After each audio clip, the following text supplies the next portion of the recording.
Hello વિદ્યાર્થી મિત્રો, કેમ છો બધા? મજામાં ને? મારી આ યુટ્યુબ ચેનલમાં આપ સૌનું સ્વાગત છે. તો આજે આપણે જોઈશું 12th science chapter 7 alcohol, phenol અને ઇથર સંયોજનો. તો આજનો આપણો ટોપિક છે ઇથેનોલ. ઇથેનોલનું ઉત્પાદન. બરાબર, જો હવે ઇથેનોલનું ઉત્પાદન. પ્રવર્તમાન સમયમાં ઇથેનોલનો વધુ જથ્થો ઇથિનના જલીયકરણ એટલે કે પાણી દ્વારા થાય. જલીયકરણ દ્વારા મેળવવામાં આવે છે. જો આ H2O ઇથિન છે, ઇથિન એટલે કે ડબલ બોન્ડવાળું, એમાં H2O ઉમેરાય છે અને H+ ઉદ્દીપકની હાજરીમાં પ્રક્રિયા કરે. તો જો આ H2O હતો, એમાંથી એક ચઈ જોડાય તો થઈ ગયો CH3. હવે શું બચ્યો? OH. તો CH2 સાથે શું જોડાશે? OH. તો 2 કાર્બન એટલે ઇથેન અને OH જોડાયેલું શું કહેવાય? ઇથેનોલ. બરાબર.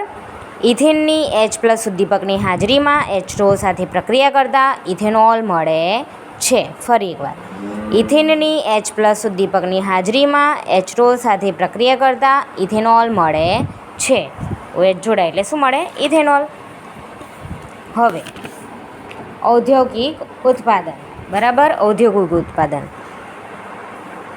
ઇથેનોલના ઔદ્યોગિક ઉત્પાદન માટે આથવન પદ્ધતિ વધુ ઉપયોગી છે. આથવન એટલે કે બનાવવાની પદ્ધતિ. બરાબર, એને બનાવવાની પદ્ધતિ. આ પદ્ધતિમાં સૌપ્રથમ મોલાસીસ એટલે એક પ્રકારની પેલી ચોકલેટી કેવી હોય એવી ક્રીમ હોય છે, એકદમ ગળી. એ મોલાસીસ એક પ્રકારની શું છે? ક્રીમ. ચોકલેટી ઉપર આમ ચોકલેટ આમ કેક હોય તો એના પર કેવું આમ ક્રીમી તરીકે આમ એકદમ એમાં નાખવામાં આવે અને પછી બધી નીચે ફેલાય. આમ પાણી થોડુંક ઘાટું કરે એવી ક્રીમ આવે છે. ક્રીમ આવે ને ચોકલેટી કેવી પીવાની આવે, ડ્રિંક પીવાની આવે, એવું મોલાસીસ છે.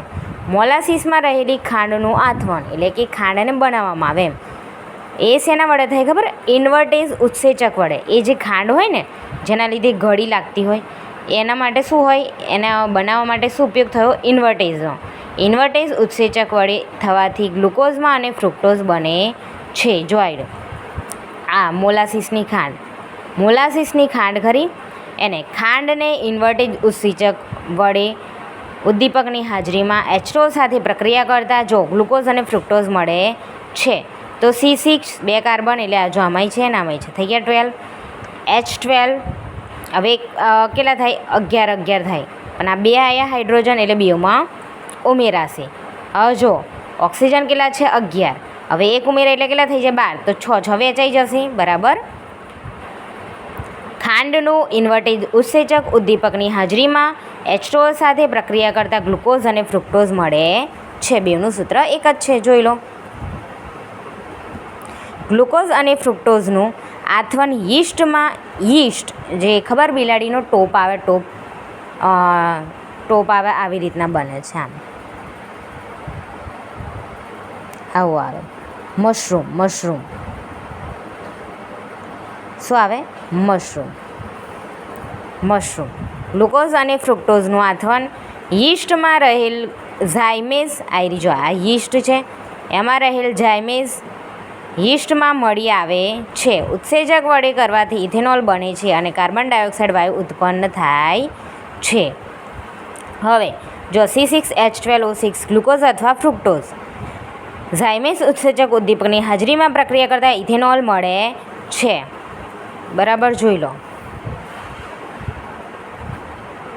6 કાર્બન H12 2 × 5 = 10, 11 12 થઈ ગયા, 9 6 2 2 4 અને 5 ને 1 6 થઈ ગયા. જો આવી રીતના વેચાઈ જાય ઇથેનોલ મળે છે અને CO2 કાર્બન ડાયોક્સાઇડ મુક્ત થાય છે. બરાબર. જો ગ્લુકોઝ અથવા ફ્રુક્ટોઝનું ઝાયમેઝ ઉત્સેચક ઉદ્દીપકની હાજરીમાં પ્રક્રિયા કરતાં ઇથેનોલ મળે છે અને કાર્બન ડાયોક્સાઇડ વાયુ ઉત્પન્ન થાય છે, એટલે કે મળે છે એમ. બરાબર, મુક્ત રીતે બને છે એમ.